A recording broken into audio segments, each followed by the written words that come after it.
Good news.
Good morning. Welcome to our hybrid gathering of Summit Unitarian Universalist Church Fellowship. I'm Suzanne McQuaid, your service associate today. We're recording today's service. We'll turn off the recording for the community gathering following the service. Now, to help us enter the spirit of worship, let us calm our minds and listen to our prelude. Thank you, Barbara. Hi, I'll be playing Night from the In the Bottom Suite by African-American composer Nathaniel Dett.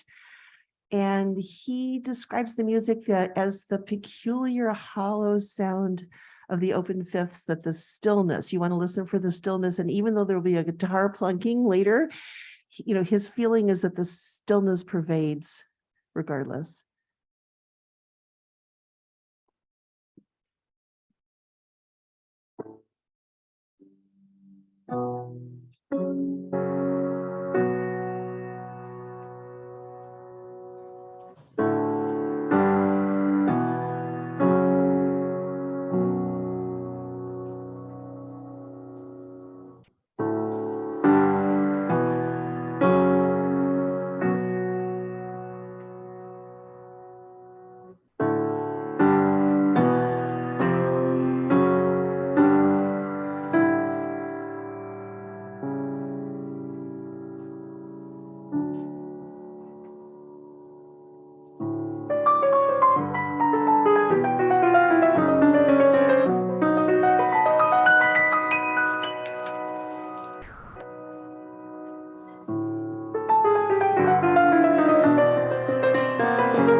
Thank you, Barbara. We're so lucky to have you. Welcome again to the Sunday morning worship service of Summit Unitarian Universalist Fellowship. Summit is a liberal religious community bound by shared principles that are drawn from world religions, humanist teachings, nature, science, philosophy, and personal practice. We are a religion of love and inclusion. Our mission here at Summit is to commit ourselves to building a more compassionate, just, and sustainable world. If you are new to Unitarian Universalism or to Summit and would like to know more about us, we invite you to go to our website, summituuf.org, click on the visitors button, fill out the online connection card, and someone will follow up with you. And we thank you for the dedicated crew today. Mark always, Josh over there, moral support, Tyler, Pam, Patrick, Barbara, Peter. But we are in need of more volunteers to keep the Sunday services going forward without any one person experiencing burnout. So please step up. And we'd like to thank past volunteers for the vision and dedication that it took to get together our solar power system. Because of them, we're now enjoying this cool sanctuary without overtaxing the power grid. We figuratively sit in the shade of these trees that we did not plant. We want to acknowledge that our fellowship resides on unceded Kumeyaay land. The Kumeyaay people have lived on this land for more than 10,000 years. Their land stretches from the shores of the Pacific Ocean, south to Ensenada, east to the Colorado River, north to Warner Springs. We recognize the violent history of colonization in California and honor the legacy and continuing presence of the Kumeyaay Nation. We're so glad you've chosen to join us this morning for the time of connection and reflection. I invite you to stay after the service for our community gathering, where we will offer a chance to give feedback to the minister, Mr. Peter Bolland, and share a joy or concern. Chalice lighting. Joanne has agreed to step up to the microphone, maybe Barbara's microphone. Will that work? She'll be the collective voice of call and response, but all of you will be responding. Chalice lighting.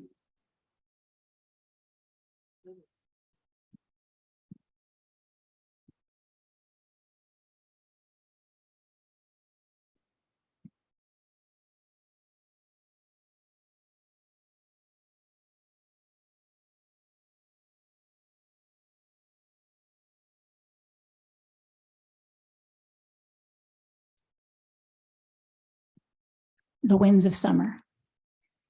You and I and all of us blew about with the winds of summer, following the sun in different ways of freedom and play, finding rest in the cool stillness of shadows and moving to the slow heat-struck rhythms, which turned long hours of summer light.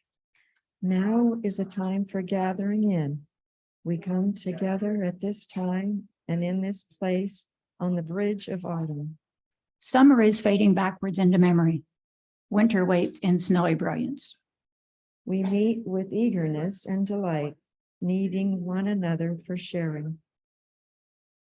We have joys and sorrows, hopes to share, questions, things we care about and want to make better. Things that we like to understand, ideas waiting to be heard. Today, we are together in gladness, once more the special community that we call our church. A community of all ages that sings its songs, tells its thoughts, asks its questions, and searches together with courage and with love. It's wonderful to hear all of you. Tyler is doing our hymn. We're masked for singing, but not for talking if we pass the test. You'll all please join me in our UU hymn in Spanish and English. Lyrics should be coming up on the screen.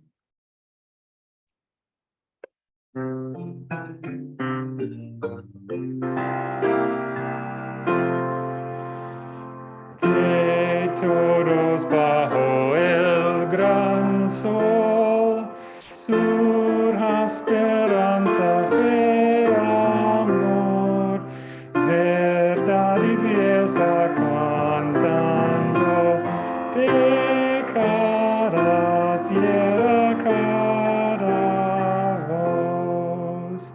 Come all who dwell below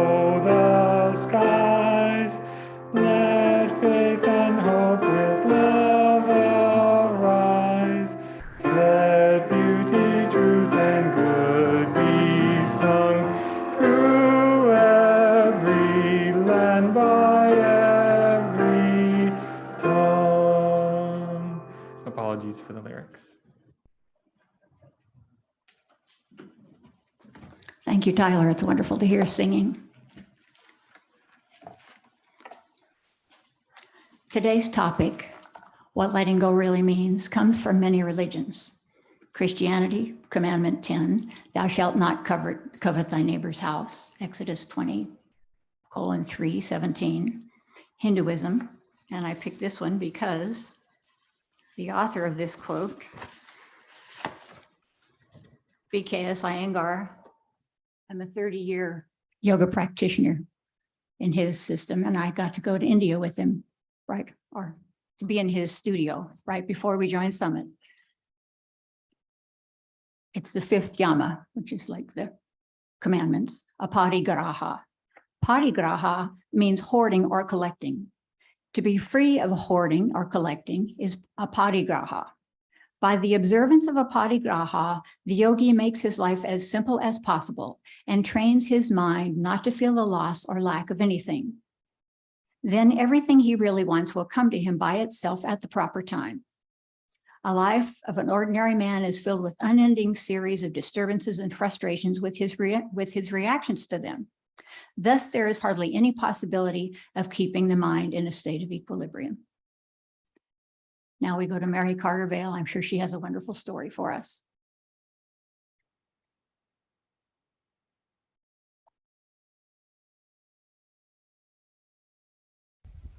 Hi, I have a story for you today. I am actually not at Summit this morning. I am taking this Sunday off. I haven't had a Sunday off all summer, so I was invited to take the Sunday off. It is also super, super hot. It's predicted to be very hot in our parking lot, so we don't have any formal RE classes today. But we do have childcare, so if anybody has a little one back there, Kathy and Abby are there with our little ones in RE class space. So my story for you today is all about letting go, letting go. So, you know, the song from Frozen, let it go, let it go. Feels nice to talk about snow in this heat. And sometimes it's hard to let things go. I know I've talked about this in stories, various stories in the past, and I know that our speaker today is going to be going more into depth on that topic. But I was just remembering as a child, when I was little, I sometimes would get upset about something, or even as a parent, I would see my kids get upset about something. And sometimes it was really hard for them to move from the emotion and the anger around the whatever was upsetting them, or myself, for that matter, to the place of growth and healing. Because when we get upset, there's always an invitation. There's always an invitation for discovery, for growth, for healing. And we just have to remember that. So the story, I think, illustrates this really well that I have for you. And this is kind of an old story. I've heard it told many, many times with different ways. But the basic story goes like this. There were two revered holy people, monks, nuns, rabbis, the two of them, two revered holy people, revered by their community and treated with great respect. And they were walking through the community on a journey, and they came to a space where the road they were on had washed out. The road is washed out, and there's water running across the road, and mud and debris, and it's not super deep, but it's very messy. And there's several other people gathered on the side of the road, including this a person of some wealth and privilege who's extraordinarily upset because they have no way to cross the river without soiling their garments, their clothes. And so this wealthy person sees these two spiritual leaders and implores them to help them across. I need your help. I need you to, I insist that you carry me across. I am a person of privilege and wealth and in this community, and I support what you do, and I need you to take care of me. Well, one of these religious leaders was very offended at this because, you know, this is not how they have been treated. It's not very respectful. And the other one says, okay, I will carry you across. And they carry this individual across. And the individual gets across the muddy river along with the two religious leaders who walked across. So they continue on their journey, leaving this person behind. And they're walking and walking and walking. And they're talking about what had happened. And the one who had carried the person across was being relatively silent and just walking along, just enjoying the view. But the other one who had been offended was quite upset and said something to the extent of, that was just so rude of that person to expect this behavior from us. We are revered holy people, and we care for the spirit, we care for the community, we care for all of the people, and we aren't to be treated like pack horses, like a pack mule carrying somebody across the water. And so that felt, I'm just really insulted by that.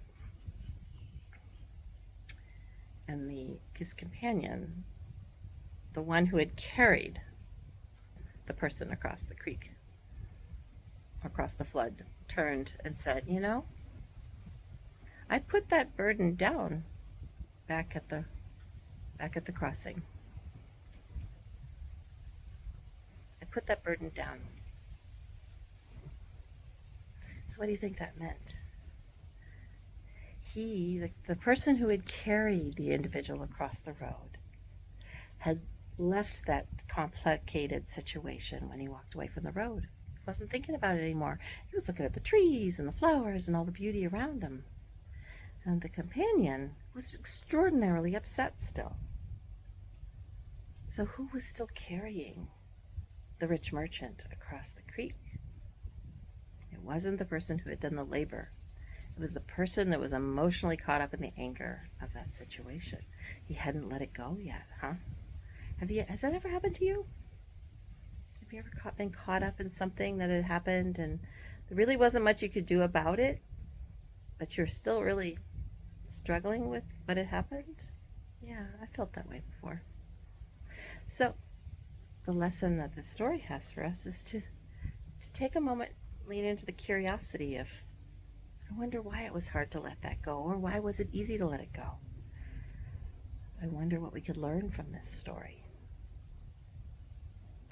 And I wonder what I would do next time. So that is my story for you today. It is all about letting go. And sometimes we can, and sometimes it's hard, and sometimes it just is what it is, right? So next time you feel stuck on something, start wondering, lean into the curiosity and wonder, why are you stuck on that thing? Why is that thing so important to you? And you'll discover why if you lean into being a little curious about it. And you might find a way to let it go. You might find a way to heal. You might find a way to transform the situation into something better. It's when we get curious that we really discover the goodness in life. Thank you for listening. I hope you enjoyed my story, and stay cool. And next Sunday on the 11th of September, we will be starting back at doing RE at 10 a.m. in the morning. So we'll be back to our traditional schedule that we had pre-COVID. So I look forward to seeing folks then. Bye-bye.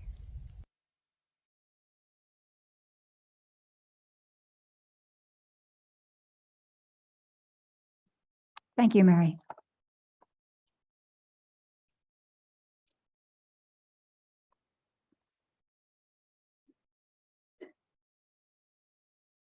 Please, everyone, sing loudly on this one. 'Tis a gift to be simple.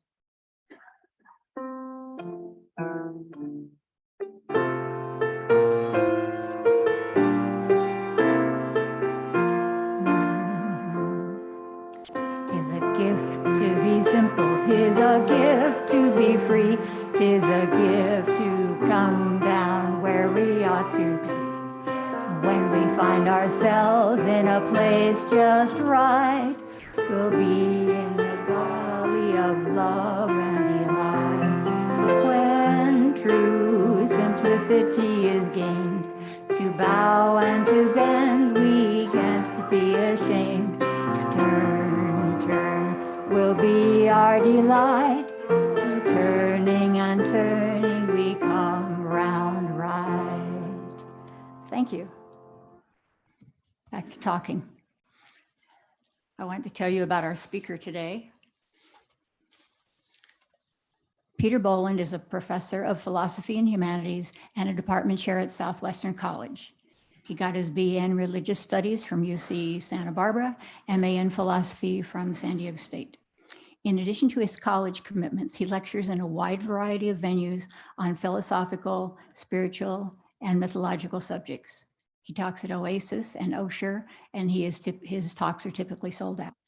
He has participated in services, workshops, and retreats for the UU congregations.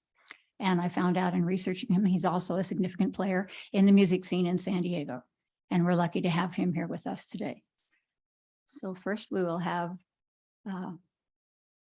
offertory, and then we'll get into our talk.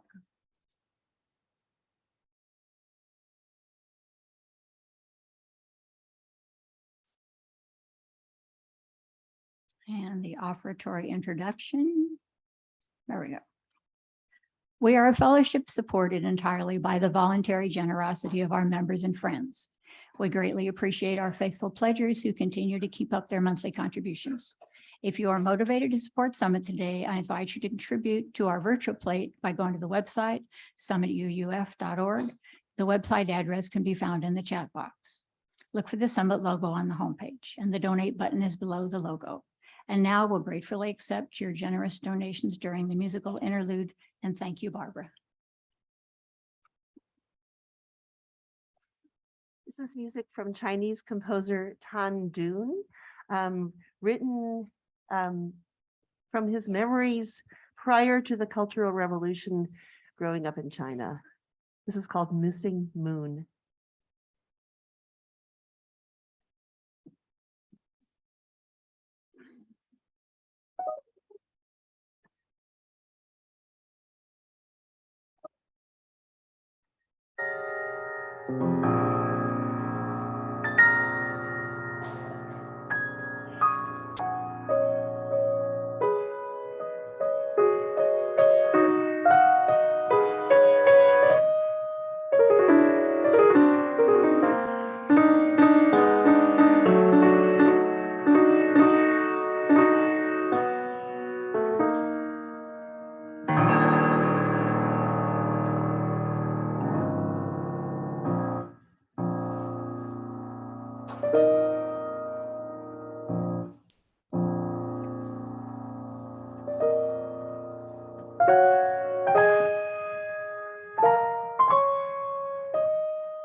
Good morning, everyone.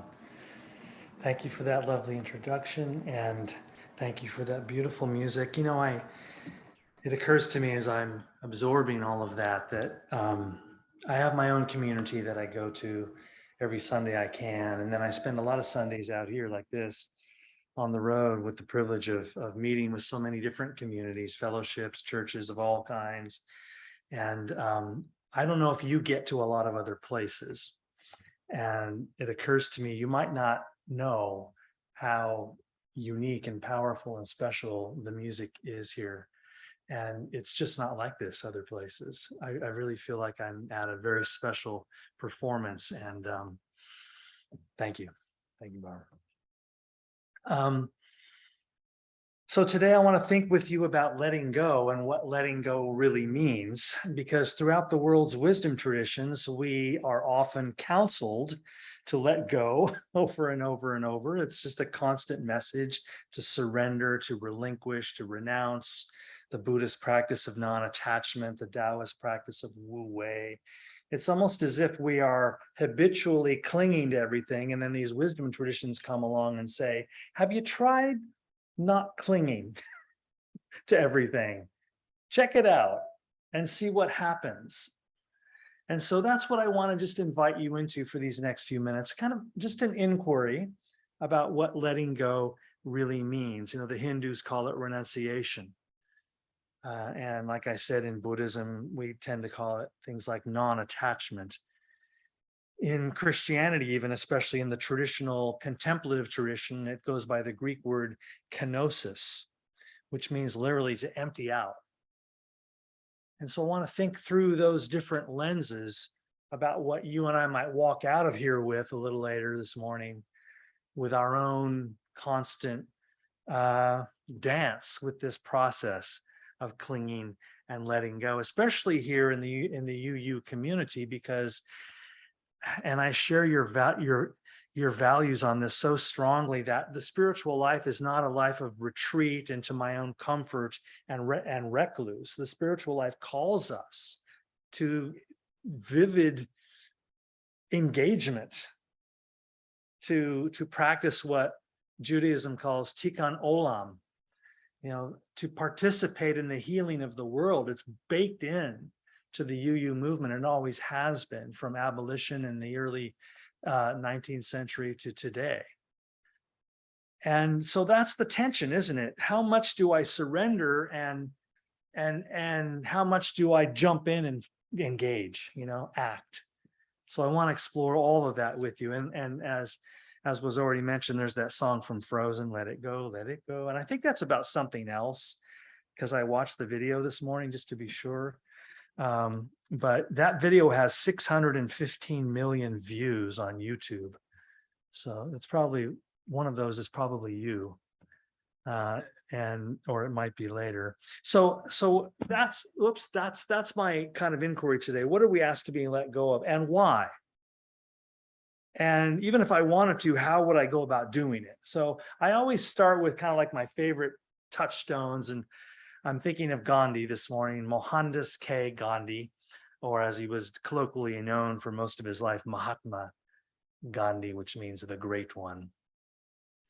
And he was asked by a reporter one time, what's your philosophy of life in 3 words? And he said, without even hesitation, I don't think I would be ready if somebody asked me that. What's your philosophy of life in 3 words? Go. Well, he was ready, and he said, renounce and enjoy. And what isn't clear there is that, and he later wrote about this, that what he was really doing was giving that reporter a 3-word book report on a classic of Indian scripture called the Isha Upanishad, one of the Upanishads from 25 centuries ago. And that word renunciation is an English translation of the Sanskrit word tyaga, which we translate briefly as letting go. So renunciation is kind of a fancy British English way of talking about releasing, letting go. So what does that mean in Hinduism? And when we pull that thread, what does it kind of lead to? And so tyaga means things like surrender, giving forth, you know, like in generosity, I think of the people who serve here as volunteers for this service and how much time that takes out of their week. And it isn't just a few hours on Sunday, right? I know because I speak in churches too and fellowships. You think about it every day and every hour of every day. And so when you step into service, as all of you do in various ways in your lives, it's not just that one moment of time, although that is the sacrifice, the obvious sacrifice. So that's what Tiaga means too, you know, letting go of no, I need this time for me. It also means things like forsaking or resigning or releasing. And of course, when we sort of drill down into the Hindu worldview, underneath all of that is this basic metaphysical view. Here's why letting go or Tiaga or renunciation makes sense in Hinduism. Because of the foundational belief of Vedanta, particularly, or all Hindus, that reality is one singular sacred reality, that all forms, all matter, all energy, all consciousness are manifestations of a singular underlying reality that in Sanskrit we call Brahman. And it's not really exactly like God in the Western tradition, it's bigger. It's the ground of being in Hinduism, out of which all the gods come. So it's not personified. It's not an object of worship and devotion. It's a lot more like Tao in Daoism. And if you twist my arm behind my back and forced me to make a parallel with traditional Christianity, I suppose it would be the Holy Spirit side of the Trinity. I know it's a Unitarian house. We don't talk about Trinitarianism, but I thought I'd just slip that in because I know y'all know what that means. And many of you come from traditional Trinitarian churches. So that's always the curious part of the Trinity, right? The Holy Spirit, like, what's that? Is that like another God? And that's what drove the original Unitarians mad. And that's why they founded Unitarianism, to sort of dispense with all that Roman complexity. But I'm just grasping for analogies here. And as I think about that Hindu view of Brahman, so Brahman is what we are. It's what everything is. And if that's your metaphysical like starting point, that everything is sacred, then suddenly renunciation starts to make more sense. Because I don't have to run the world. I don't even have to run my life. I am participating in something, not single-handedly directing something. So renunciation in that context starts to make sense. Each of us in Hinduism is an expression here in the field of time and forms of the eternal, formless, sacred essence of Brahman. So out of that metaphysical foundation, letting go means realizing that, making it real.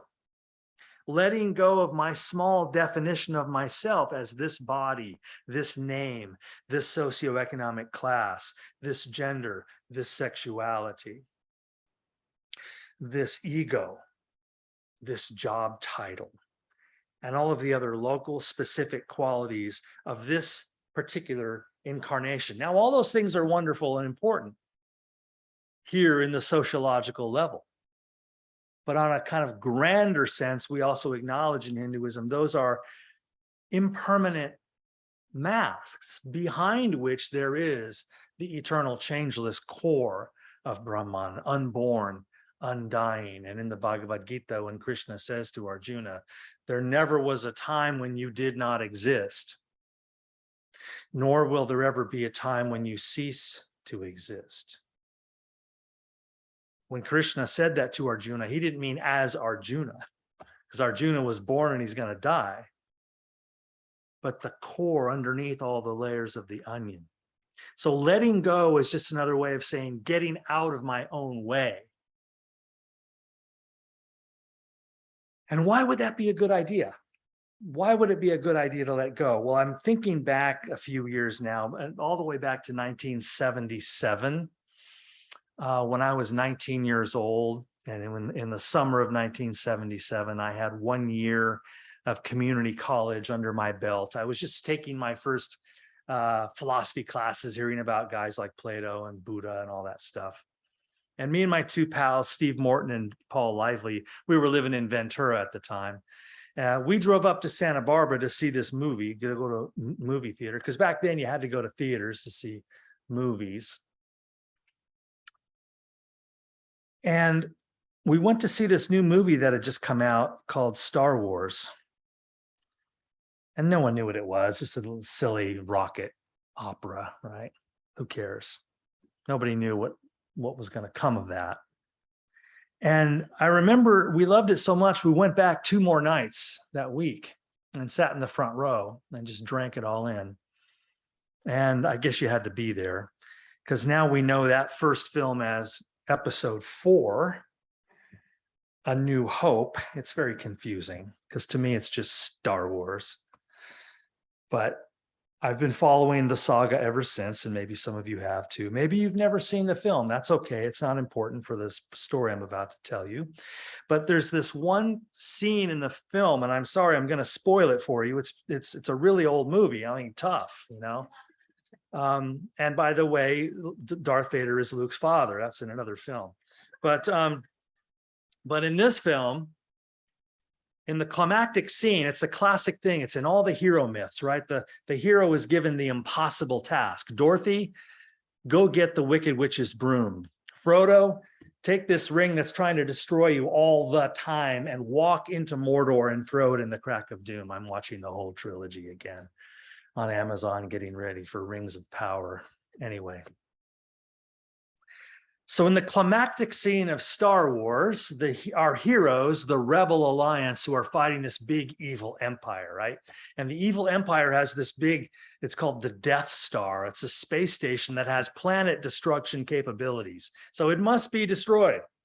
And that's the impossible task, because it's an impenetrable fortress. But they found one flaw. If you put missiles right in the exhaust port, like this tiny little hole, that'll go into the center, explode the core. Oh, it can't be done. It can't be done. So in the final scene, Luke Skywalker and all of his friends are flying these little fighters, and they're down in that trench circumnavigating the globe, and they're trying to using their computer guidance system, they're trying to put missiles in the exhaust port to complete the impossible task. And what happens is sort of remarkable. And George Lucas, the author of this film, was a student of Joseph Campbell and a student of the hero's journey literature. In fact, they were friends and knew well concepts like Tyaga and Hinduism and Daoism, and baked that all into the religion of Star Wars, the religion of the Jedi. And so in that final scene, it's failure, failure, failure, failure. They're missing using their missile guidance system. So our hero, Luke Skywalker, has an idea. I know what I'm going to do. I'm going to turn off the computer. I'm going to turn off the machine. And everybody back at Rebel Base is like, he's turning off the guidance system. Oh no, this is never going to work. And of course, Luke Skywalker goes into a kind of a trance, and his disembodied spiritual advisor, Obi-Wan Kenobi, appears suddenly and says the famous line, "Use the Force, Luke. Let go." So there's a Tyaga scene right there. And of course, as soon as Luke Skywalker lets go, gets his ego out of the way, stops trying to make the shot, something happens. Something mysterious happens. He succeeds, and he blows up the Death Star, and the bad guys are all killed. Well, not all of them. And he saves the day. And sorry, I didn't mean to go on that long about the scene, but I get worked up a little bit all these years later.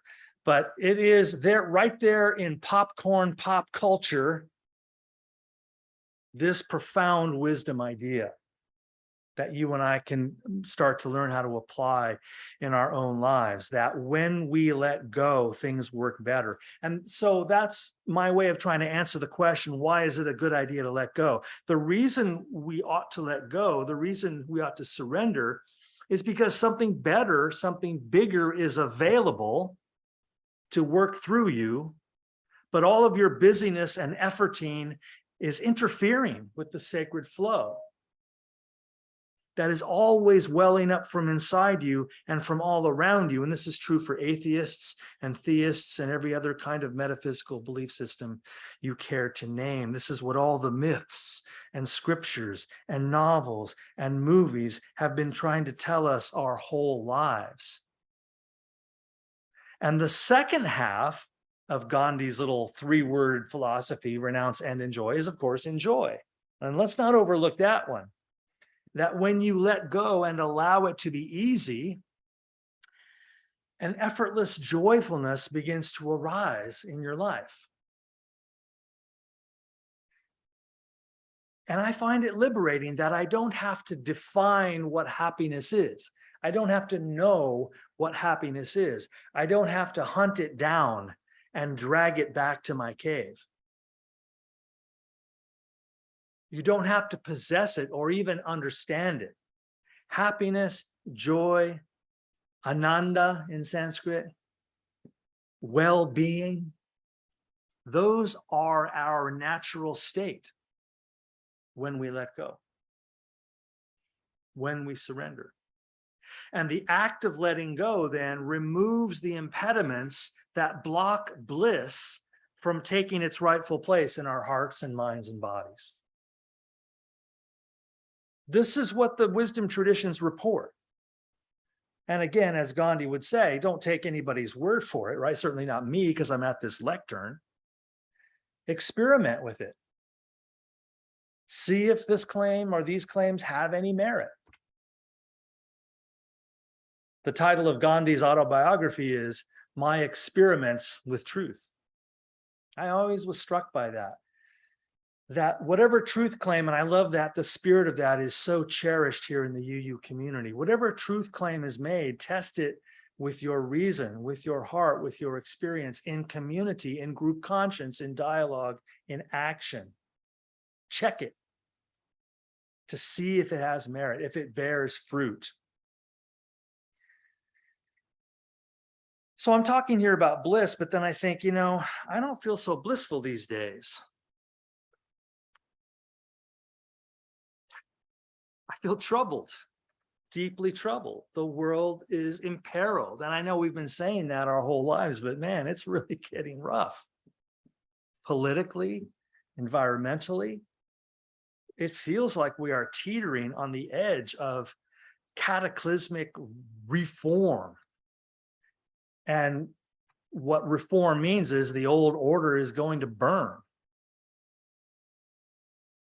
And the power structures will shake. And I have no idea what any of that is going to look like, but I don't feel so good. There's this looming sense that things are not okay. I don't know about you, but these last few years, it's been a wild ride between guarded optimism and outright despair. So it seems like telling me to let go is the worst advice ever. So that's the, I don't know, juxtaposition or tension that I guess I'm thinking about now. So let's see if there's a middle path which we can thread through these compelling extremities. It turns out that renunciation is not just acquiescence. Do you know what I mean? It's not just passivity. It's not just surrender. Letting go is not to be a doormat and let everybody wipe their feet on you. Letting go is not silence, because we all know silence is complicity. And complicity allows whatever unjust mechanisms to continue to roll over like tanks all that is good in the world.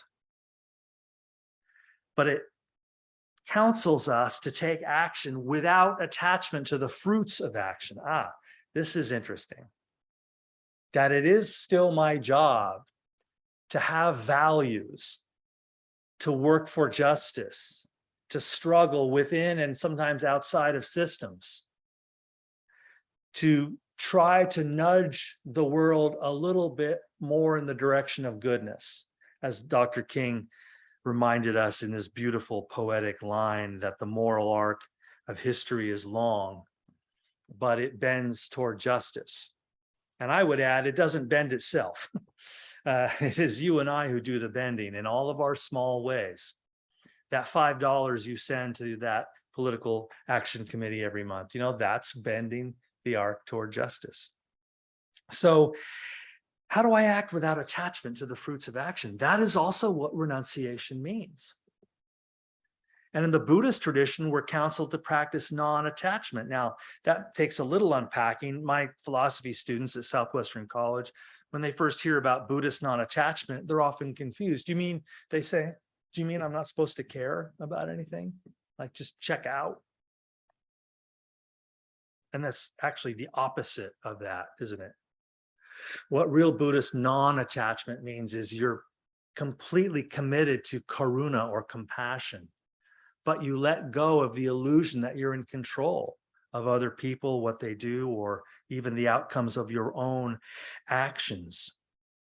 And so in the Buddhist meditation on impermanence, which we're thinking about today too, because that's part of renunciation, to accept change, to accept impermanence. In the Buddhist meditation on impermanence, we simply acknowledge that we don't own anything, that everything is ours strictly on a loan basis, and we have to give all of it back, and sometimes suddenly without any warning. And to kind of be in that present moment consciousness as much as possible. So Buddhism counsels us to deepen into the understanding that all forms are impermanent, including my ego, including my body, and that there is nothing to grasp. And the final irony is there's no one to do the grasping. The whole game of ownership is just a sort of a construct. So let's look at this through the lens of our own experience. Is it possible in your life? Have you ever loved anything without ownership? Without the illusion that you were in control of that person or that situation? Of course you have. When you love a dog, you try to teach your dog how to be a good boy, a good girl. But, they're a continual surprise to you. They don't do what you think they're going to do from moment to moment. And you realize, I'm just sharing my life with this amazing sentient being. They don't get me, I don't get them, but we love each other madly. And none of us knows what the other is thinking or doing from moment to moment. And you just let go. And love becomes then this beautiful experience of gratitude to be in that person's presence, but you don't own them or control them, even though our language is continually trying to trick us. My wife, my car, my house, my dog, my job, all lies. I get to share my life with an amazing partner. Her name's Lori. I've had a string of dogs, current specimen called Cooper. I get to live in a house that the bank basically owns. They let me live there. I send them an ungodly amount of money every month. It's all sort of a game, And to just say yes to that, that's all part of renunciation. And in Buddhism, of course, as many of you know and practice, perhaps, there's Buddhists in every yu community I've ever been to, that the Buddha taught that we generate most of our dissatisfaction by having expectation, by having demands, and by being attached to specific outcomes. It is our egoic clinging that generates our suffering. I wish it wasn't so hot today. My ego wants it to be 72 degrees, but it's already 100 or whatever in my patio at my house. And we all endure this together. I notice the people with air conditioning are like, oh, we'll get through it. And the people without air conditioning are going, I think I'm going to die in my sleep tonight. And that wouldn't be such a bad thing because I can't take it anymore. So, it depends on your comfort level and your prosperity and how much equipment you have at home. This is kind of nice. Maybe we'll just stay here all day. As Gandhi said it again, it is for us to do the work, but the results are always in God's hands. In fact, Buddhism would argue that until you practice non-attachment, you can't really love in the deepest sense. Isn't that interesting? That until you practice renunciation and letting go, you aren't really loving. You're just in a kind of mutual mutually beneficial arrangement where you're getting what you need and they're getting what they need. But when you let go, some Buddhist teachers say having children really is the ultimate example of love, because that's the only relationship we ever have where the goal is separation. The goal is you want your children to leave. And because of our economic reality these days, they can't as easily as they could in the old days. But there's that sense of, you want your young kids to become independent, amazing, creative, thoughtful, beautiful people. And you get to witness that and let go. So what about Christianity? I mentioned that at the top, just draw that back in for those of you that came from a more traditional Christian background. There's this word kenosis. It's in one of the letters of Paul. He's talking about Jesus in a sort of traditional way. And he's saying in Philippians 2, verse 6, Paul is trying to explain, like he always is, who Jesus was and what he meant. Now that he's dead and gone, it's Paul's job to go around and try to make sense of it all. And that's what his letters are about. So he writes in Philippians 2, verse 6, he says, referring to Jesus, though he was in the form of God, he did not count equality with God to be a thing to be grasped, but emptied himself, taking the form of a servant and being born in human likeness. Now, I'll let the theologians, parse all that out, but that word kenosis of emptying out, that got kind of latched onto by the Christian contemplative tradition, which is where many of the mystics of Christianity come from, St. John of the Cross and St. Teresa of Avila and Meister Eckhart and these classic medieval mystics in Christianity talk about kenosis exactly the way the Hindus talk about renunciation, as a kind of deep embodied consciousness of surrender. And for them, it meant self-emptying, to stop thinking about everything always as through the lens of my own self-interest. The Chinese philosopher Confucius put it this way. He said, the inferior person asks, what's in it for me? And the superior person asks, what is the right thing to do? Do you feel the difference there? They're very different people. And I've been both of those people in like a minute. So that's this being human. I can let go and empty out now because I know that I will always be filled again and again and again. So to let go and to be generous is to embody the consciousness that there is a sacred backfill that is always taking place, that the money I put into the basket just now is going to come back to me twofold. No, I don't have data on that. I don't have an Excel spreadsheet that proves that.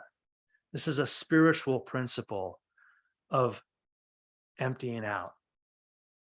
And when you start to live more that way in the consciousness of surrender, you find yourself more aware of the way you are being supported.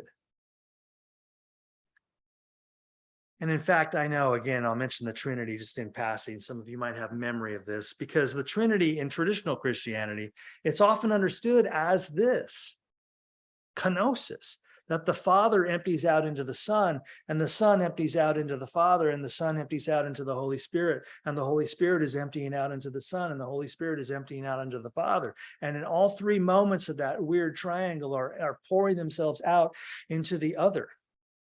I know it's paradoxical and mystical and strange and doesn't make exact sense in any scientific way. So what are some of the things I can let go of finally, to wrap this up? I can let go of the illusion that I'm in charge, the illusion that I'm in control. I'm obviously not. I don't even know where I got that idea. It's none of my business how you drive. While I'm on the road driving, I have an opinion about how everybody is driving. Are you like that? Yeah, what if we just didn't do that? What if we just drove? Krishnamurti calls it choiceless awareness. Choiceless awareness.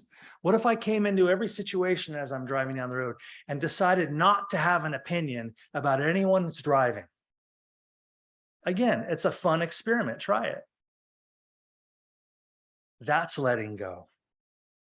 Letting go of my own concepts and opinions, letting go of my judgments of others, letting go of my unrealistic expectations and cravings, letting go of one of my favorite hobbies, horribilization. Familiar with that word? I think I made it up. Horribilization, assuming that the worst outcomes are coming. That everything's horrible and it's going to be worse. There's that Zen Buddhist saying, don't seek enlightenment. Just get rid of all your opinions. And I'm thinking of Meister Eckhart again, the great Christian mystic of the 14th century. He put it this way, again, in his sort of Roman Catholic theology. He said, we do not come to know God by a process of addition, but by a process of subtraction. And so I think it is the great spiritual teaching of all the traditions that we only get to keep what we let go of. Isn't that crazy? That you only get as much as you are willing to let go of. The perfect counterpoint is Scrooge. I know it's not Christmas yet, but in A Christmas Carol, right? Dickens' character of Ebenezer Scrooge, he's the perfect counterpoint, right? He holds on to everything. And so he has nothing. As soon as at the end, in the big redemption scene, when he wakes up after all those 3 ghosts that he sees, and he realizes that when he starts giving everything away, he starts receiving everything. This is not a new story. Why is it so hard for me to embody that wisdom? Oh my gosh. I want to grasp. So this is a paradox the mind will never understand, but it is a great mystery that the heart never tires of experiencing. Thank you.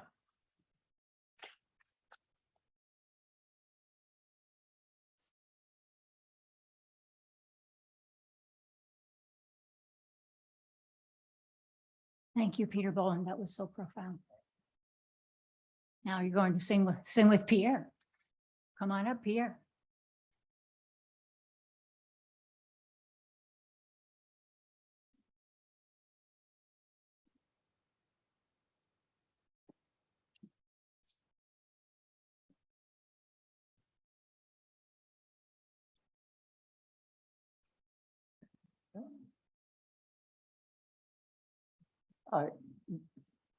This is a hymn, so everybody is supposed to sing along, okay?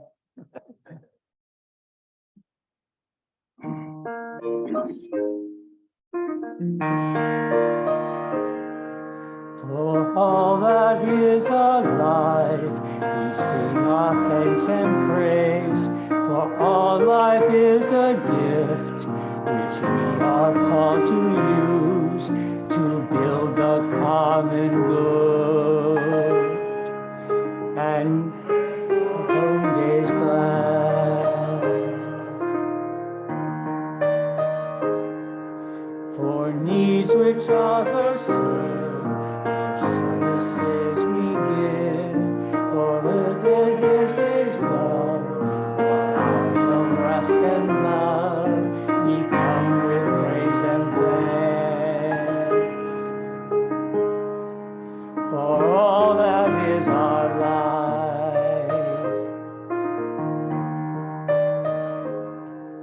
for sorrow we must bear, for failures, pain, and loss, for each new thing we learn, for painful hours that pass, we come with praise and thanks.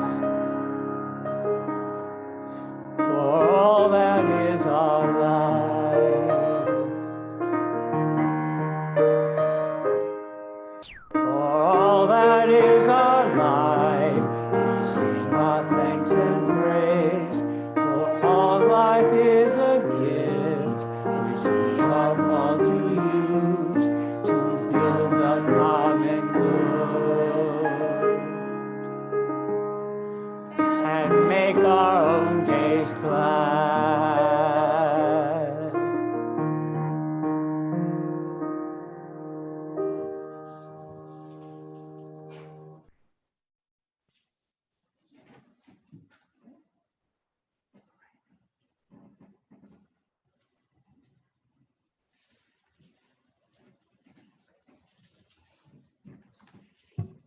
Thank you, Pierre.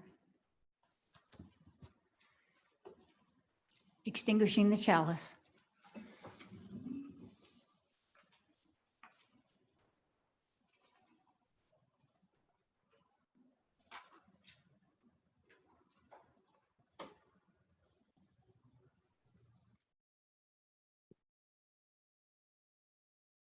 Everything is impermanent.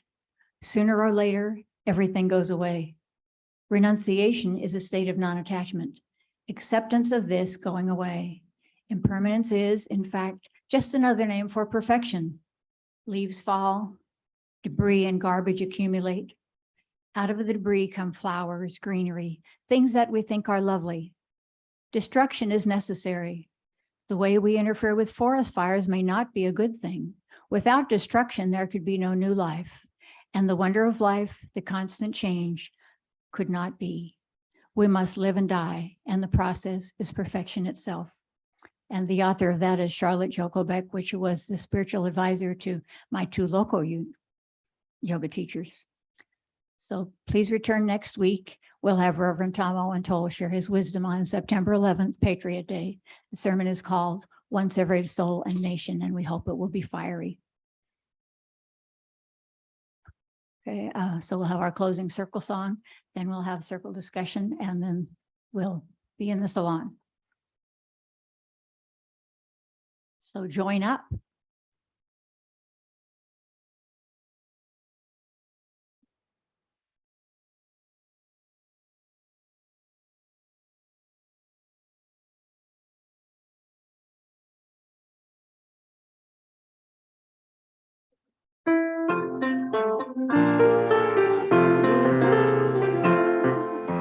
Together hand in hand, in fellowship we stand.